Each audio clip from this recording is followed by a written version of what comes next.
Does the Bible mention America? It's one of the most searched biblical questions in the world, and the honest answer is probably not by name. But that raises a harder question. How can the most powerful nation in the history of the world, a nation that has shaped global culture, politics, and Christianity itself, be absent from biblical prophecy? Either it isn't absent, and we just need to look harder, or it is absent, and that absence is itself a message. Today, we are going to look at every serious proposal on the table.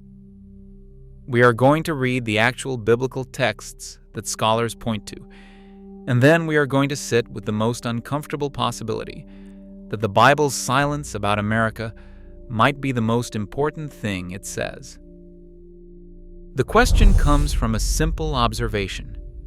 The Bible names, specifically and explicitly, the major world powers of its time and of the future: Babylon, Persia, Greece, Rome, Egypt, Assyria. In prophetic passages, nations like Russia, Iran, Turkey, Ethiopia, Libya, and Syria all appear. And then there's the United States, a nation of 330 million people, the dominant military and economic power on earth for the better part of a century, home to the largest Christian population in the world. If the Bible is a book about God's relationship with nations, and the United States is the world's most powerful nation, how is it not there? Some people find that absence reassuring. America isn't named because America doesn't need to be. It's not the center of the prophetic story. Others find it troubling. What happens to a nation so powerful that it disappears from the prophetic map? Both are serious readings. Let's look at the specific texts. Proposal 1. America as Babylon the Great. This is probably the most popular prophetic identification of America, especially among evangelical readers. Revelation 17-18 describes a city called Babylon the Great, described as the great prostitute who sits on many waters, with whom the kings of the earth committed adultery, and the merchants of the earth grew rich from her excessive luxuries. The description in Revelation 18 is specific. She has become a dwelling for demons and a haunt for every impure spirit. The merchants of the earth grew rich from her excessive luxuries. In 1 hour, such great wealth has been brought to ruin. The identification with America runs like this. Babylon the Great is described as a dominant commercial power, clothed in purple and scarlet and gold, the center of global trade, whose fall happens suddenly, in 1 hour, and whose fall causes every sea captain and merchant to mourn because their trade is gone. The United States is the world's largest economy.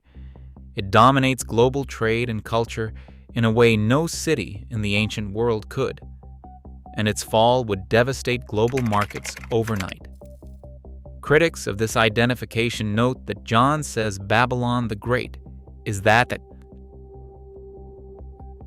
great city that rules over the kings of the earth, language suggesting a literal city, not a nation, and that the original audience would have recognized Babylon as Rome, not as a future nation not yet imagined. This is a serious debate. Both sides have scholarly advocates. Proposal number 2. The Young Lions of Tarshish, Ezekiel 38, verse 13. In the Gog and Magog passage we discussed in our Russia video, there is an interesting verse. When the invasion of Israel begins, there are bystanders who merely protest. They don't intervene. Sheba and Dedan and the merchants of Tarshish and all her young lions will say to you, "Have you come to plunder? Have you gathered your hoards to loot, to carry off silver and gold, to take away livestock and goods, and to seize much plunder?" Ezekiel 38, verse 13. Tarshish in the Old Testament is associated with sea trade to the far west. Some scholars identify it with ancient Spain or Britain. The young lions, would then be the colonies that grew from those Western seafaring nations, including America. On this reading, America appears in the end times scenario as a bystander nation that asks a strongly worded question, but does nothing to stop the invasion. If that identification is correct, it's a sobering picture. The world's most powerful nation, confronted with a major assault on Israel, does nothing but protest. Proposal number 3, the Great Eagle, Revelation 12, verse 14. The woman was given the 2 wings of a great eagle, so that she might fly to the place prepared for her in the wilderness, where she would be taken care of for a time, times and half a time, out of the serpent's reach. The woman represents Israel. The great eagle gives her wings to escape into the desert. The national symbol of the United States is, of course, the eagle. Some interpreters have suggested America will play a role in sheltering Israel during the period of tribulation described in Revelation. This is a looser identification. The eagle is a common ancient symbol and doesn't require America to explain it, but it surfaces regularly in discussions of America in prophecy. Proposal 4, the nations at the edges of the prophetic map. Some scholars argue that America appears in broad sweep passages like Isaiah 49, verse 12. See, these shall come from afar, from the north and the west, and these from the land of Sinim. Or Zephaniah 3, verse 10. From beyond the rivers of Ethiopia, my worshippers, the daughter of my dispersed ones, shall bring my offering. These are passages about dispersed peoples from distant lands returning to God.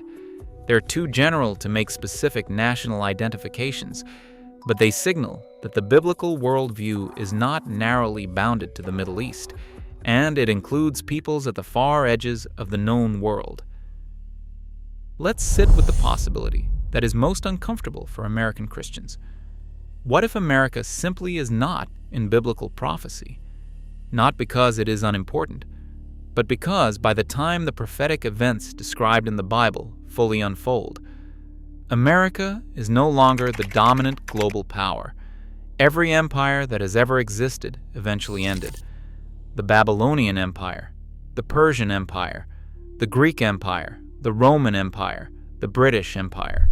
The United States has existed in its current form for roughly 250 years. The Roman Empire lasted nearly 500 years.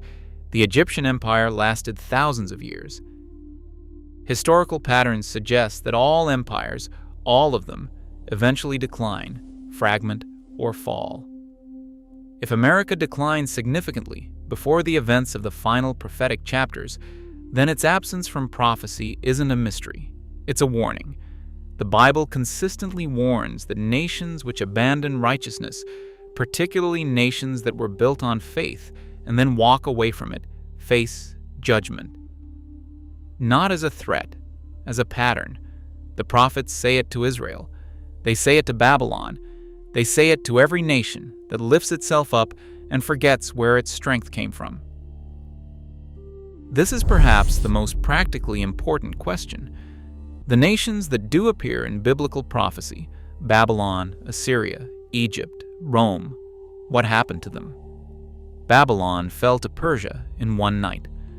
The writing was on the wall, literally, and no one read it until it was too late. Assyria, the empire of terror that scattered the 10 tribes of Israel, was destroyed so completely that its capital Nineveh was lost for centuries. Rome fragmented slowly, decayed from within, and was absorbed and overwritten by the very people it had conquered.